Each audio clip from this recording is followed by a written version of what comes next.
Bonjour à tous et à toutes. Merci à vous d'être présents en ligne. Mon nom donc est Dolores Larocque. Je travaille sur ce sujet du questionnaire du DJSI depuis 10 ans. Donc Lost in DJSI, voilà la question. En fait, le questionnaire de Robeco-Sam présente quelques difficultés sur lesquelles nous vous proposons d'échanger aujourd'hui durant ce webinaire. La présentation durera environ 30 minutes et ensuite nous échangerons sur vos questions. Alors n'hésitez pas à les poser en ligne durant la présentation. Et nous aurons effectivement un moment ensuite d'échange sur le sujet. Alors voici le plan de la présentation. Alors quelques mots rapides au sujet de Materiality Reporting. Ensuite, nous verrons le développement de l'évaluation de Robeco-Sam pour le compte du DJSI. Puis nous examinerons les intérêts des investisseurs et les bénéfices pour vous les entreprises et quelques éclairages sur la méthodologie et nos conseils pour améliorer votre score. Alors j'ai créé Materiality Reporting en 2013 après une carrière dans un grand groupe international, en fait chez Sodexo. Durant 10 années, j'ai occupé la fonction de directrice développement durable au niveau du groupe en charge du stakeholder engagement et notamment les relations avec les agences de notation et les analystes pour la partie extra-financière. Donc effectivement, pendant je dirais 8 ans, j'ai rempli le questionnaire du DJSI pour Sodexo. Donc Materiality Reporting et GRI Data Partner pour la France et nous sommes aussi des spécialistes en GRI G4. Alors voici nos références. À noter que nous travaillons en ce moment sur le sujet du questionnaire du DJSI pour 4 entreprises, donc Sodexo durant 8 ans, et à noter que Sodexo est secteur leader au DJSI depuis 2005. Alors sur la base du travail réalisé pour améliorer les réponses au questionnaire, nous avons aidé aussi TF1 et donc effectivement apporté aussi des éclairages à Aéroport de Paris. Et en ce moment, nous aidons Lagardère sur le sujet donc du questionnaire 2015. Alors le DJSI. Donc ce sont les indices les plus reconnus par les entreprises. En fait, une étude réalisée par Sustainability auprès de la communauté d'experts de la RSE montre que le Dow Jones Sustainability Indices, donc index, DJSI, est reconnu comme l'évaluation la plus robuste et fiable. Alors pourquoi? Tout d'abord parce que Dow Jones s'entoure effectivement de partenaires robustes. Donc S&P et Dow Jones coopèrent ensemble pour la fourniture de ces indices qui existent maintenant depuis 1999. L'évaluation est effectuée par Robeco-Sam. Elle se focalise sur la performance économique, sociale et environnementale et de gouvernance. Et donc elle souhaite créer une valeur de long terme pour les investisseurs. C'est une approche best-in-class sur une base annuelle et comparative, mesurant l'amélioration continue des entreprises. Et la vérification externe de cette méthodologie de Robeco-Sam est assurée par Deloitte. Donc cette évaluation est gratuite pour les entreprises éligibles, mais elle est payante pour ceux qui voudraient le faire sur un mode volontaire, et il y en a de plus en plus. Alors les attentes des investisseurs. Alors tout d'abord, ces investisseurs demandent un accès à des informations extra-financières maintenant, et je veux dire cette demande est de plus en plus récurrente. Donc une initiative des Nations Unies qui se nomme Principles for Responsible Investing, PRI, réunit aujourd'hui 1300 signataires représentant donc un total de 45 000 milliards d'US en asset management. Donc les investisseurs souhaitent éclairer leurs décisions d'investissement aujourd'hui grâce à une approche intégrée de l'évaluation des entreprises portant sur les informations évidemment financières et extra-financières. Et la création de valeur en capital immatériel est une donnée de plus en plus regardée et comparée par les investisseurs. Alors pourquoi? Parce que les propriétaires d'actifs vont exercer une pression croissante sur les entreprises pour adapter leur modèle d'affaires aux grandes questions, comme par exemple le changement climatique. Et les questionnaires offrent la possibilité pour les investisseurs d'évaluer une entreprise globalement, à la fois de manière quantitative et qualitative au travers des risques, des opportunités et donc de ces volumes d'émissions. Donc aujourd'hui, nous avons des questionnaires comme CDP et DJSI qui sont des références en la matière pour les investisseurs. À noter aussi quelque chose de très important, les plus grands investisseurs au monde demandent aux places boursières l'adoption d'un standard commun de reporting en développement durable pour les entreprises avec 3 critères principaux: plus de matérialité pertinence donc dans le reporting, plus grande transparence et en même temps un cadre de reporting uniforme. Ils ont même recommandé l'intégration d'un index GRI dans les publications des entreprises. Donc l'investissement responsable permet une approche risque plus maîtrisée et mesurée pour des apporteurs de capitaux de long terme. Alors concernant le DJSI, la participation est en hausse des entreprises.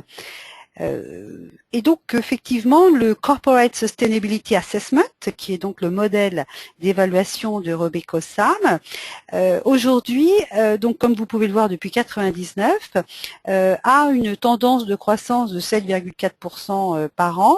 Et en 2014, 3300 entreprises ont été invitées à participer, 830 réponses d'entreprises ont été retenues. Et 457 entreprises donc sont ensuite reprises dans le Sustainability Yearbook, avec notamment donc 15% qui ont des Gold Class, donc qui sont des distinctions or, 12% en argent et 25% en bronze. 46% de ces entreprises classées sont européennes et en 2014, nous avions 34 entreprises françaises, 5 en Gold Class et 5 qui ont été aussi nommés Industry Leaders. Alors, les constituants des indices DJSI sont choisis parmi les entreprises éligibles en fonction de leur capitalisation boursière. Donc, pour le DJSI World, le seuil est de toute façon à 500 millions de US dollars. Ensuite, il y a un objectif global de sélection de la cible. En général, donc, on retient les 10% des entreprises de chaque secteur, mais il y a quand même une zone de tampon puisqu'on va aussi peut-être attraper des entreprises qui sont à 0,3 points de score de la dernière entreprise.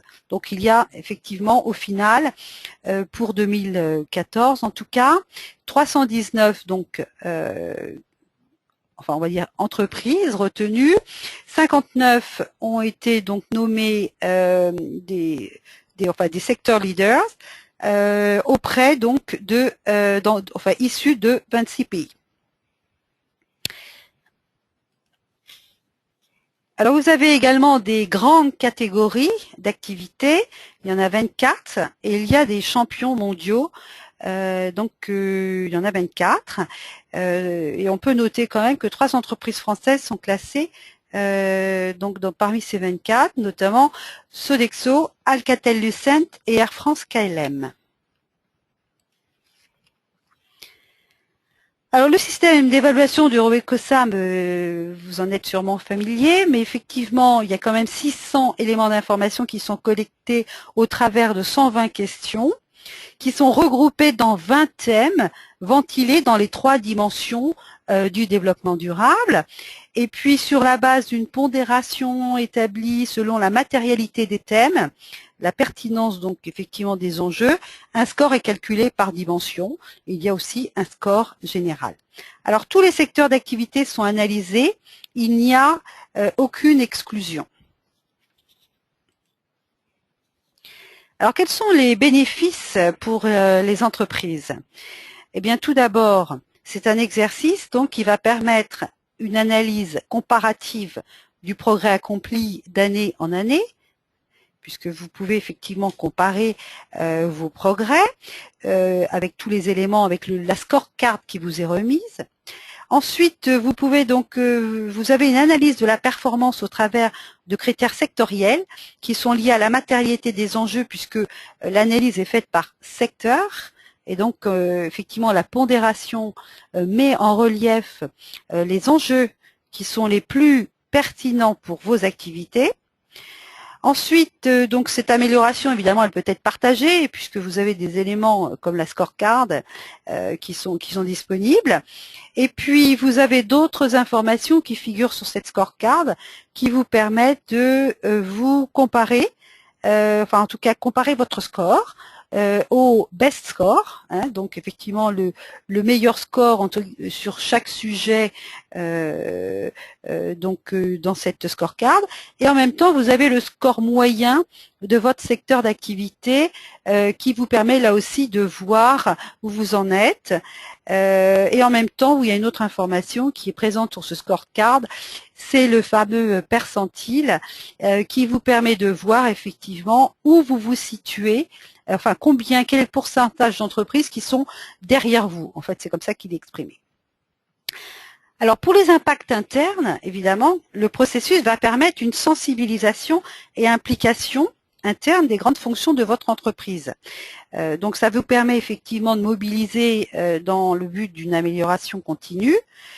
C'est aussi un facteur d'innovation, donc puisqu'il faut mettre en place une conduite de changement, et cela clarifie le lien entre la performance RSE et le business model de l'entreprise, puisqu'effectivement l'objectif de cette évaluation est bien un objectif à la cible et bien les investisseurs, ce qui veut dire qu'effectivement Robeco-Sam a pour souci de mettre en évidence l'impact économique et financier de ces évolutions donc dans le modèle, on va dire, responsable de l'entreprise, en lien donc avec effectivement sa performance financière.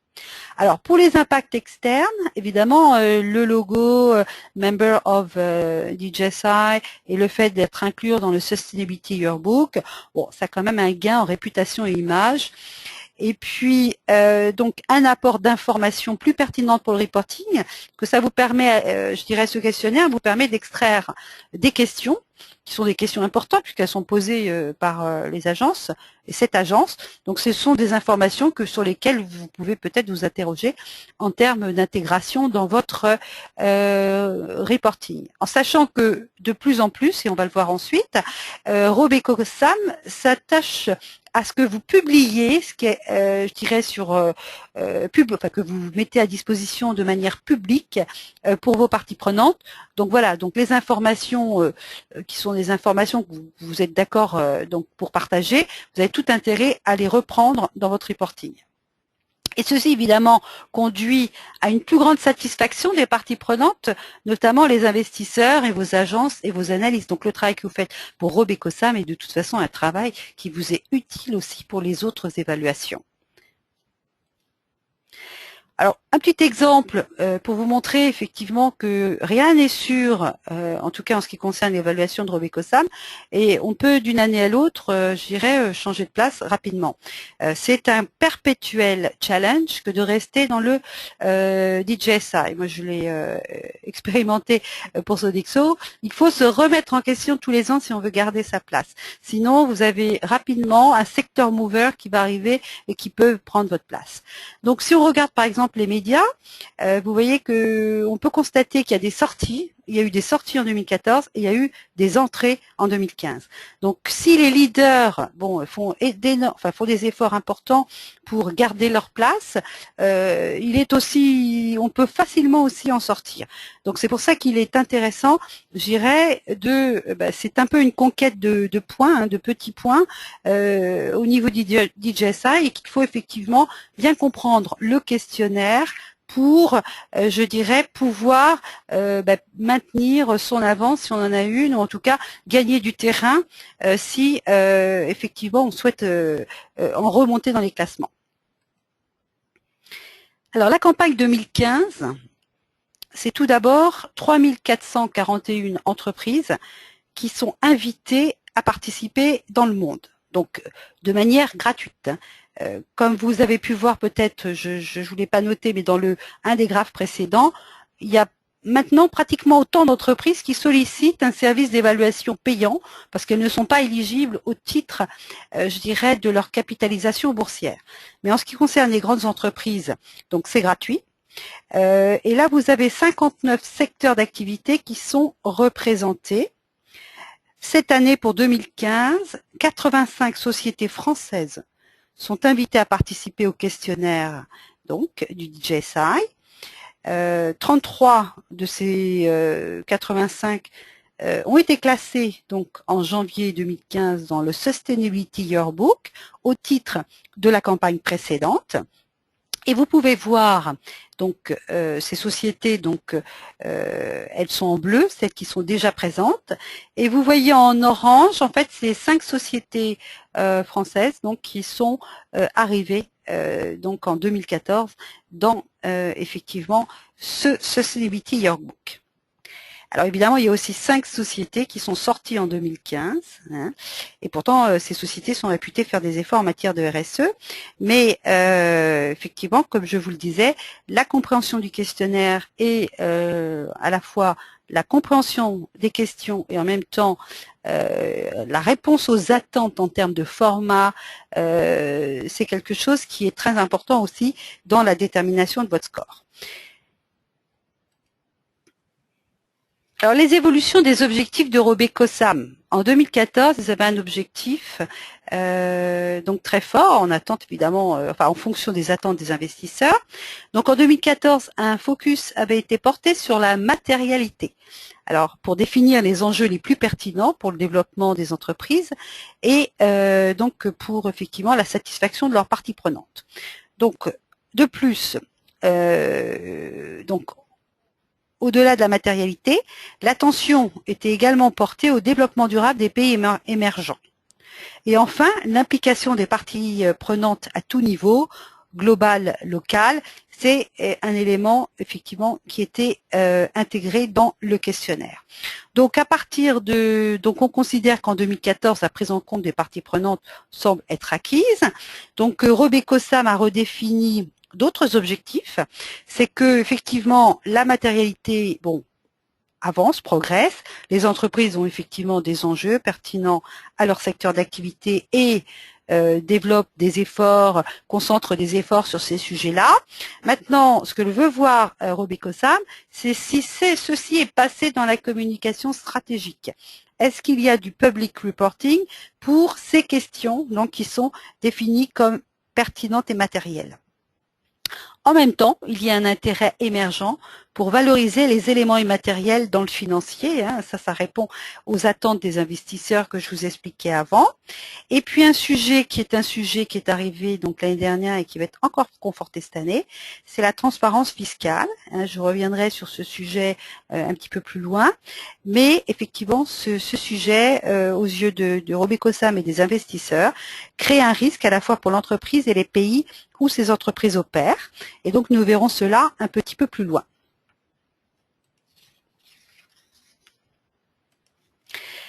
Alors, les principaux changements de la structure du questionnaire, ils portent sur plusieurs sujets, en sachant que des questions ont été déplacées d'un sujet à l'autre. Hein. Il y a quelquefois des questions un peu identiques qui ont été déplacées, parce qu'ils considéraient qu'effectivement, finalement, l'angle était plus intéressant sous un autre sujet. Donc, vous pourrez voir dans votre questionnaire des questions qui ont été déplacées. Mais en même temps, il y a des sujets principaux hein, qui ont été un peu revus. Donc, Risk and Crisis Management. Donc, il y a des questions qui ont été ajoutées sur la gouvernance, la culture, on va dire, en tout cas la sensibilisation aux risques et notamment tout ce qui concerne les risques émergents donc à court ou moyen terme. Alors, il y a des questions nouvelles sur la gouvernance des risques en ce qui concerne la responsabilité, l'expertise au niveau du conseil d'administration et la capacité de l'entreprise à identifier les risques à long terme sur un horizon de temps plus long que 3 années. Il est demandé aussi un reporting public de ces risques émergents. Et Robeco-SAM s'intéresse aussi à la façon dont la société crée une culture de la prise de conscience des risques dans toute l'organisation par des bonus ou des formations ciblées. L'autre sujet qui effectivement a été revu, c'est Corporate Governance. Donc une définition de l'indépendance des administrateurs sera à fournir. Il y a une question sur la prise en compte de la RSE au niveau du conseil d'administration. Il y a des questions également pour évaluer l'intérêt économique des administrateurs dans l'entreprise en relation avec la valeur et l'antériorité des actions qu'ils peuvent détenir. Donc, effectivement, là, on souhaite ce que souhaite voir RobecoSAM, c'est qu'effectivement l'administrateur a un intérêt direct, effectivement, à faire fonctionner cette entreprise, compte tenu, je dirais, de sa prise de participation dans l'entreprise. Ensuite, Customer Relationship Management. Donc, il faudra mettre davantage l'accent sur la fidélisation des clients et les stratégies de vente en ligne. La méthodologie mise à jour de ce critère porte sur la façon dont les entreprises utilisent les bases de données de CRM pour recueillir les informations pertinentes et comment les entreprises mettent à profit leur stratégie en ligne pour gagner des parts de marché et fidéliser des clients. Donc, une attention aussi sera portée à la sécurité des données des clients et à la vie privée sur des questions concernant, bon, effectivement, en même temps, toutes les questions liées aussi aux politiques, systèmes, formation et sécurité, effectivement, des données personnelles des clients. Alors, Talent Attraction and Retention. Donc, il y aura là évidemment plus de mesures pragmatiques concernant la fidélisation des employés sur un long terme. Il y avait des questions difficiles sur la rémunération qui ont disparu parce que se sont rendus compte que beaucoup avaient du mal à y répondre. Mais par contre, il sera davantage question d'indiquer le ROI social. Bon, là aussi, c'est pas quelque chose qui est souvent facile à traduire en indicateur, mais une recherche est demandée. Alors, d'autres sujets comme Environmental Policy Management System. Alors, pour les activités industrielles ou manufacturières, des questions spécifiques sont ajoutées pour les investissements environnementaux et en même temps, il est aussi question d'économie de coûts ou d'évitement de coûts.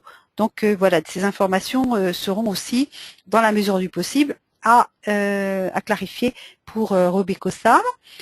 Et puis les entreprises sont invitées à publier des détails aussi sur les violations environnementales et des amendes ou pénalités connexes. Alors un autre sujet, Operational Eco-Efficiency. Là, on demandera plus de qualité et de cohérence de l'info pour permettre la comparabilité au sein des secteurs. Innovation Management, on s'intéressera davantage aux économies, à l'efficacité. Et la nouveauté, ce sont les KPI qui seront à produire, ainsi que des éléments prouvant l'implication des parties prenantes. Alors pour certains secteurs, la pondération aurait évolué. Pour l'instant, on n'a pas vu exactement l'impact, mais pour ceux qu'on a vérifiés, en tout cas, elle n'avait pas évolué. Mais il est possible qu'elle ait évolué. Des fonctionnalités nouvelles sont disponibles sur l'interface en ligne, notamment la possibilité d'allouer un accès à un consultant, donc ce qui peut être intéressant effectivement pour gérer votre questionnaire. Et il y a aussi donc un élément nouveau en termes de questionnaire et d'information, c'est que vous avez un cadre de liaison qui a été établi entre RobecoSAM et GRI, et ça conduit effectivement à je dirais, une référence directe à l'indicateur GRI G4, de manière effectivement à créer la correspondance. Alors, il deviendra donc utile aux entreprises de réaliser leur index GRI G4 et le joindre dans leur publication annuelle, puisque maintenant, effectivement, à la fois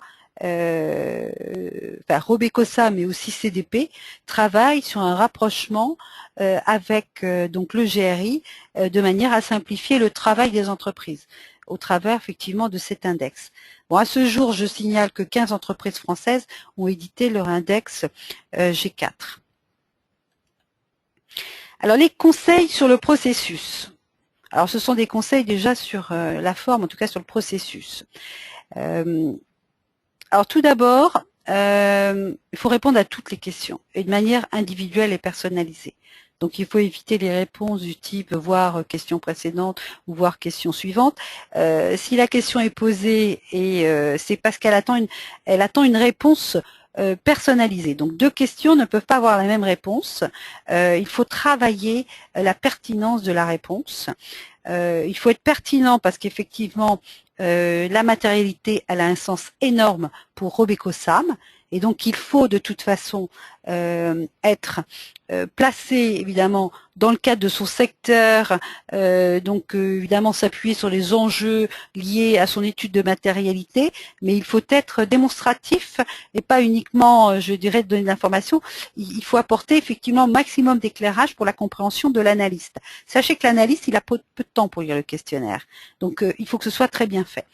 Ensuite, il faut vous adapter à la psychologie des analystes. Les analystes, ils ont besoin de comprendre quelle est votre stratégie, de voir comment vous déployez et ensuite d'avoir les éléments de votre performance. Donc, il faut vraiment se structurer sa réponse dans ce sens.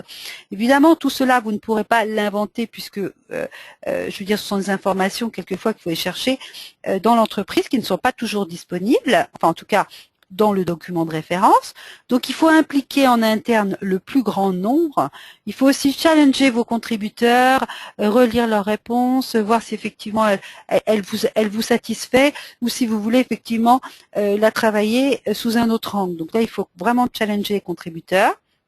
Ensuite, vous devrez commenter efficacement et positivement. Il y a toujours manière de valoriser ce que vous faites. Donc, il faut éviter des réponses du style « non, ce n'est pas possible, on ne peut pas consolider, on ne peut pas faire cela ». Il y a toujours une façon de montrer effectivement que d'une manière positive, on répond à l'objectif, peut-être pas totalement, mais on répond parce qu'une business unit, effectivement, travaille déjà dans ce sens-là. Donc, la granularité, c'est important. On ne vous demande pas forcément des informations au niveau groupe, vous pouvez descendre au niveau des activités. La confidentialité est garantie par Robeco-SAM, donc il y a toujours des éléments un petit peu difficiles, même s'ils sont, je veux dire, si ces éléments, vous ne voulez pas les partager totalement, vous pouvez toujours partager des politiques, des documents de déploiement en cachant les chiffres que vous ne voulez pas montrer. Ils acceptent ça, mais il faut leur montrer que vous avez effectivement des processus. Alors, vous donnez des chiffres consolidés ou non, mais aussi vous ajoutez des targets, il faut des cibles. Donc Robeco-SAM attend, je dirais, des indications d'objectifs pour vos progrès. Alors, partagez vos éléments de preuve. Le document de référence ne suffit pas. Il faut ajouter d'autres documents internes ou externes, enfin publics, que vous pouvez indiquer. Alors évidemment, tout est en anglais, ce qui veut dire que vous répondez en anglais. Vos éléments de preuve doivent être en anglais. Ils ne lisent pas le français chez Robeco-SAM. Donc, il vous faut tout apporter, toutes vos politiques, etc. Il faut, si elles ont de l'importance pour, je dirais, en tout cas, démontrer votre engagement, il faut qu'elles existent en anglais. Et puis ensuite, vous pouvez donc évidemment benchmarker aussi, quand vous êtes un petit peu coincé sur les réponses, avec ce que peuvent faire les autres, donc en allant voir un petit peu les rapports de vos entreprises pairs, donc dans votre secteur. Alors, la compréhension des questions est essentielle. Et moi, ce que je constate, c'est que souvent, c'est pas effectivement la compréhension est difficile. La réponse est bonne, mais elle ne correspond pas à la question. Donc, il y a juste un petit problème de compréhension de l'objectif qui est derrière la question, donc de la part de Robeco-SAM. Donc, il y a une question qui a embarrassé beaucoup d'entreprises, c'est la transparence fiscale. Combien les entreprises paient-elles en impôts et où les paient-ils? Donc, nous constatons que les réponses aux questions, souvent, sont hors sujet ou loin du sujet. Dans ce cas précis, les investisseurs souhaitent évaluer les risques associés aux stratégies fiscales des entreprises.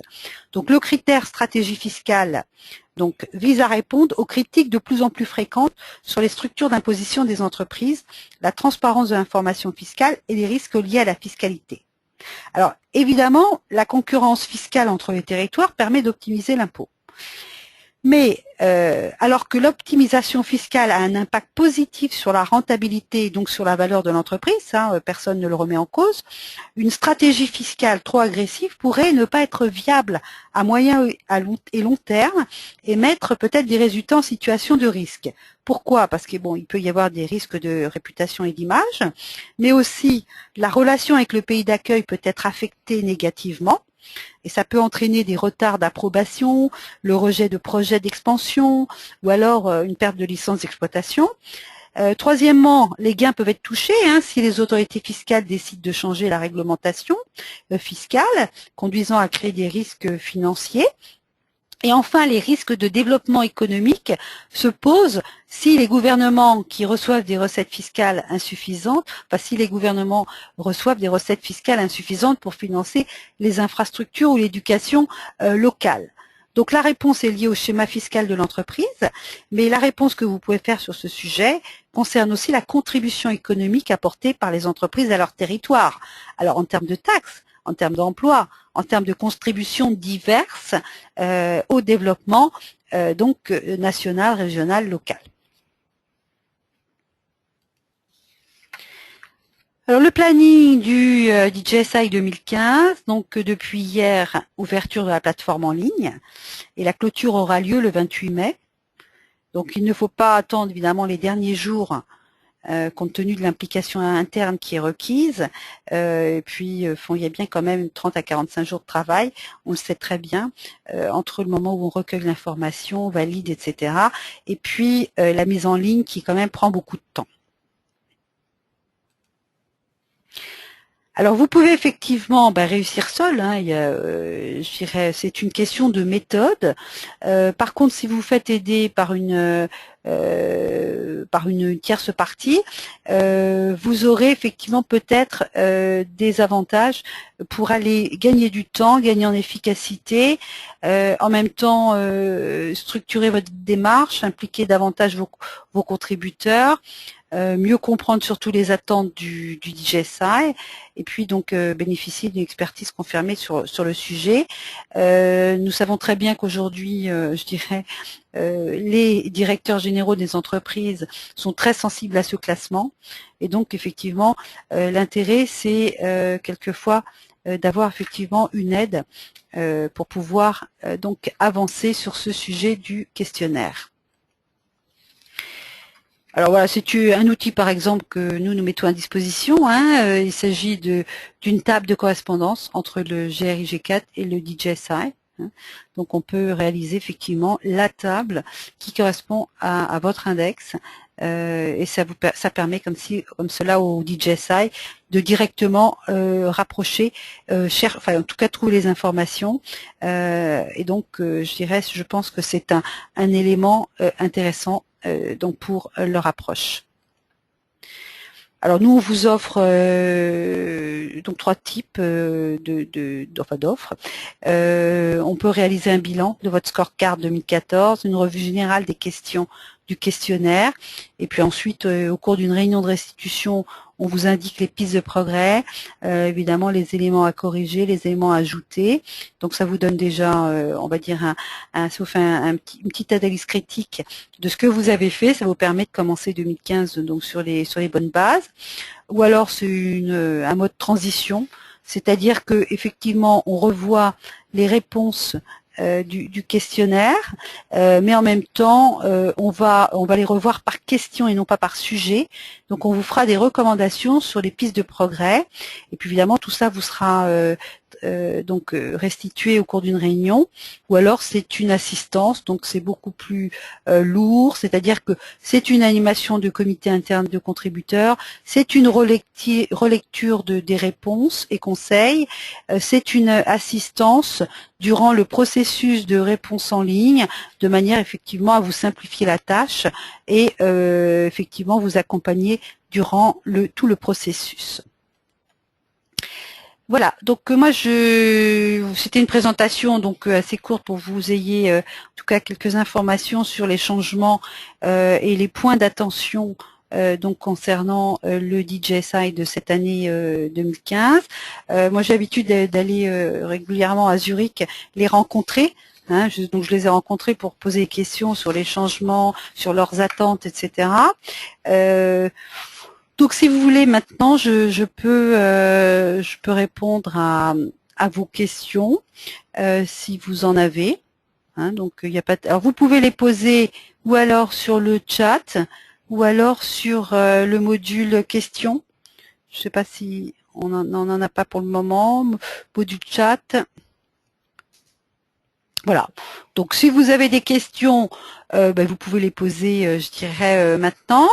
Ou alors, si c'est une question plus personnalisée pour votre entreprise, n'hésitez pas à me contacter par mail pour que effectivement je puisse répondre à une question que vous pourriez vous poser concernant effectivement le questionnaire de cette année. Voilà, écoutez, je vous remercie en tout cas de votre participation et puis je vous souhaite une bonne campagne DJSI 2015